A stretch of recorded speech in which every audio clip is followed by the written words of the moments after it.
Good afternoon ninth class सम्मध्यानम।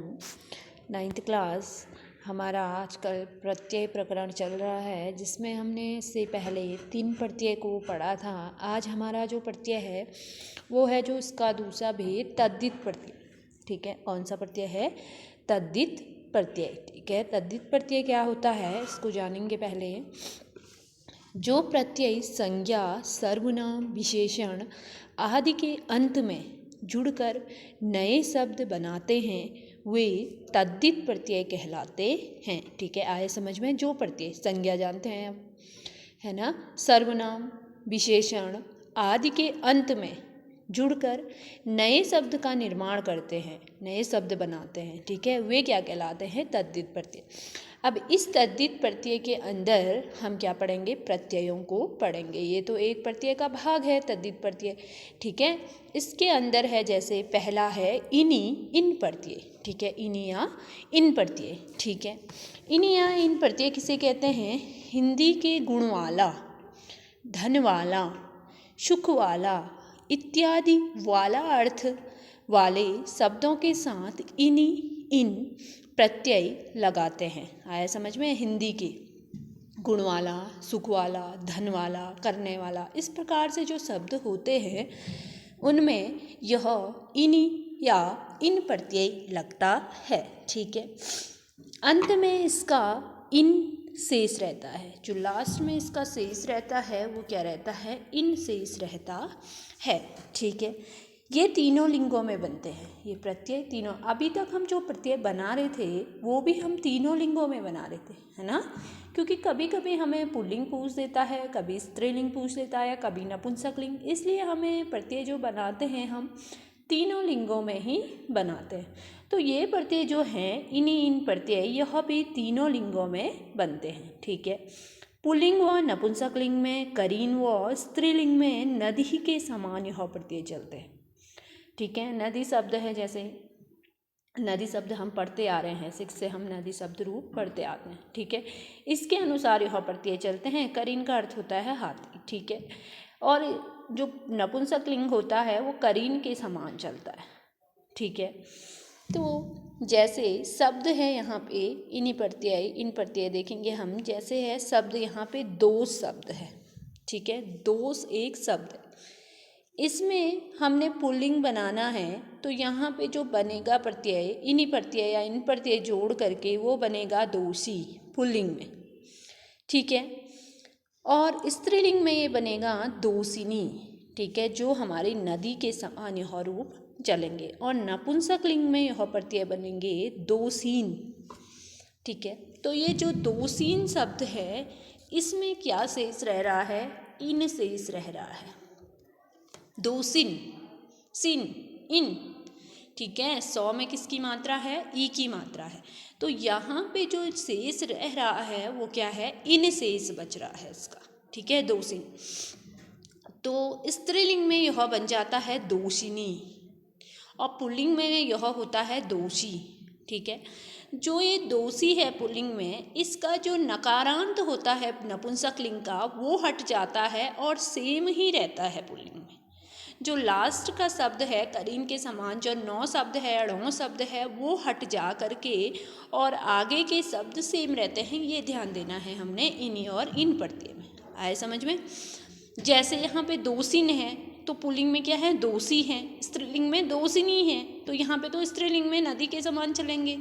और यहाँ पे नी होता है या नाता होता है, इस प्रकार से हमारे स्त्रीलिंग में शब्द चलते हैं। तो यहाँ पे हमने ध्यान ये देना है जो पुल्लिंग शब्द होंगे उसके क्या हो जाएंगे? ये जो 9 है या णौ है इसका लोप हो जाएगा। यहाँ ये नपुंसकलिंग में लगता है और यहाँ पुल्लिंग में यहाँ दोषी बन जाता है। ठीक है, दूसरा शब्द जैसे है यहाँ पे दंड शब्द है। ठीक है, तो दंड शब्द का पुल्लिंग बन जाएगा दंडी, स्त्रीलिंग बन जाएगा दंडिनी और नपुंसकलिंग बन जाएगा दंडिन। तो इस 9 को हटा दिया जाए तो पुल्लिंग में सेम ही चलते हैं। अरे समझ में? ये पीछे का नकारांत अगर हट गया तो पुल्लिंग में क्या चल रहे हैं? सेम चल रहे हैं। है समझ में? और यहाँ तो दंडिनी हो जाएगा, ये स्त्रीलिंग नदी के समान चलेगा। अगला है विकार। ठीक है, विकार शब्द है। पुल्लिंग इसका बन जाएगा विकारी और स्त्रीलिंग इसका बन जाएगा विकारिणी और नपुंसकलिंग इसका बन जाएगा विकारिण। ठीक है, इस अणों को हटा दिया जाए तो विकारी यहाँ पे क्या होता है, जो ये मात्रा होती है ये बड़ी ई की लग जाती है, यहाँ पे ध्यान ये देना है। ठीक है, यहाँ पे जो मात्रा लगेगी वो किस चीज़ की लग जाएगी, बड़ी ई की मात्रा लग जाएगी इन्हीं में। ठीक हो गया। अगला है माया। माया एक शब्द है। माया पुल्लिंग बन जाएगी माई और स्त्रीलिंग बन जाएगा माइनी और नपुंसकलिंग माइन। ठीक है, ये जो छोटी ई की मात्रा यहाँ दिख रही है वो पुल्लिंग में यहाँ बड़ी ई की मात्रा हो जाएगी और पीछे से नौ हट जाएगा इसका। वैसे त्याग है, त्यागी, त्यागिनी और त्यागिन, इन यहाँ पे शेष रहे। ठीक है, अक्सर हमें पेपरों में ये नपुंसकलिंग शब्द भी पूछे जाते हैं। ठीक है, तो हमें आइडिया लगा सकते हैं कि यहाँ इन होता है तो यहाँ क्या होगा। ठीक है, फिर है द्रोह। द्रोह शब्द है, यहाँ बन जाएगा हमारा द्रोही और स्त्रीलिंग बन जाता हमारा द्रोहिणी और नपुंसकलिंग बन जाएगा द्रोहिन। ठीक हो गया। अगला है तपस शब्द है, तपस्वी, तपस्विनी और तपस्विन। ठीक है, यहाँ छोटी की मात्रा है तो यहाँ बड़ी की मात्रा हो जाएगी और नकार का लोप हो जाएगा। ठीक है, सुख पुल्लिंग होगा सुखी, स्त्रीलिंग होगा सुखिनी और नपुंसकलिंग होगा सुखी। ठीक है, फिर है दुख शब्द है, दुखी, स्त्रीलिंग हो जाएगा दुखिनी और नपुंसकलिंग हो जाएगा इसका दुखीन। ठीक है, प्राण शब्द है, प्राणी, प्राणिनी, प्राणिन, इन से। ठीक है, कुटुंब शब्द है जिसको हम परिवार कहते हैं, कुटुंबी, कुटुंबिनी और कुटुंबिन। इस प्रकार से ये थे हमारे इनी और इन प्रत्यय। एक प्रत्यय आज हम और देखेंगे जो है हमारा, जो प्रत्यय है हमारा मतुप और वतुप, मतुप ऑब्लिक वतुप प्रत्यय। ठीक है, इसमें क्या होता है, इस प्रत्यय में मतुप और वतुप प्रत्यय में किसी भी वस्तु का महत्व, प्रशंसा, निंदा, संबंध, अतिशय, संसर्ग का बोध कराने के लिए हम मतुप और वतुप का प्रयोग करते हैं। ठीक है, किसी वस्तु का महत्व, किसकी क्या महत्वता है, किसी की प्रशंसा करना और किसी की निंदा, इस प्रकार के जो शब्द होते हैं उसमें हम मतुप और वतुप प्रत्यय का प्रयोग करते हैं। इसका अर्थ वाला का बोध करता है। मतुप का लास्ट में क्या शेष रहता है, मत शेष रहता है और जो वतुप होता है उसका लास्ट में वत शेष रहता है। ठीक है, मतुप का मत, वतुप का वत शेष रहता है। अधिकरण, अकारांत तथा मकारांत शब्दों तथा जिनकी उपधा में अ व आ आते हों उन्हें मतुप के स्थान पर वतुप हो जाता है। एक बात हमें और ध्यान देनी है, जिनकी उपधा में, उपधा का अर्थ होता है अंत, ये ध्यान देना, उपधा का अर्थ होता है अंत, में अ व आ आते हैं उन्हें मतुप के स्थान पे वतुप हो जाता है। किस प्रकार से देखेंगे, दोनों प्रत्यय एक साथ दिए गए हैं मतुप और वतुप, तो जिसके अंत में हम अ या आ को देखेंगे तो वहाँ पे मतुप के स्थान पे वतुप लिख देंगे। ठीक है, जैसे यहाँ पे शब्द है आयुष्मत, है ना, तो यहाँ पे जो प्रत्यय लगेगा वो क्या होगा, आयुष्मान। क्या, कौन सा प्रत्यय है, मत, अर्थात मतुप प्रत्यय है यहाँ पे।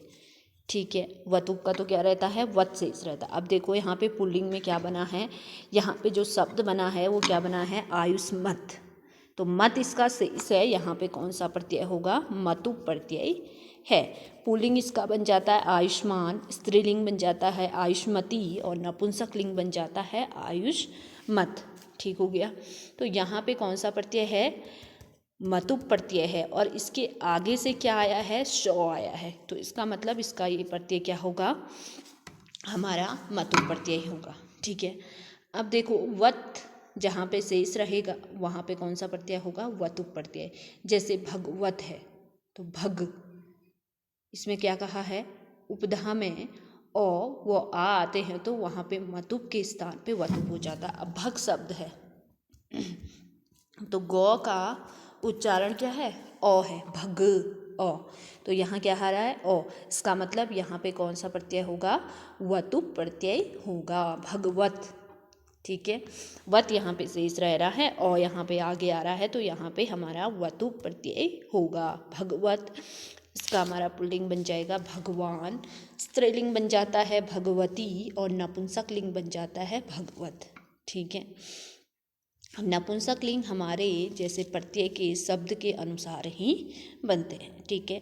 वैसे बुद्धिमत यहाँ पे मतु प्रत्यय है, क्योंकि और नहीं आ नहीं है। ठीक है। तो यहाँ पे कौन सा प्रत्यय हो जाएगा? मतु प्रत्यय होगा। बुद्धिमान, पुल्लिंग इसका चलेगा बुद्धिमान, स्त्रीलिंग चलेगा बुद्धिमती और नपुंसक लिंग चलेगा बुद्धिमत। ठीक है। रूपवत, यहाँ पे क्या प्रत्यय है?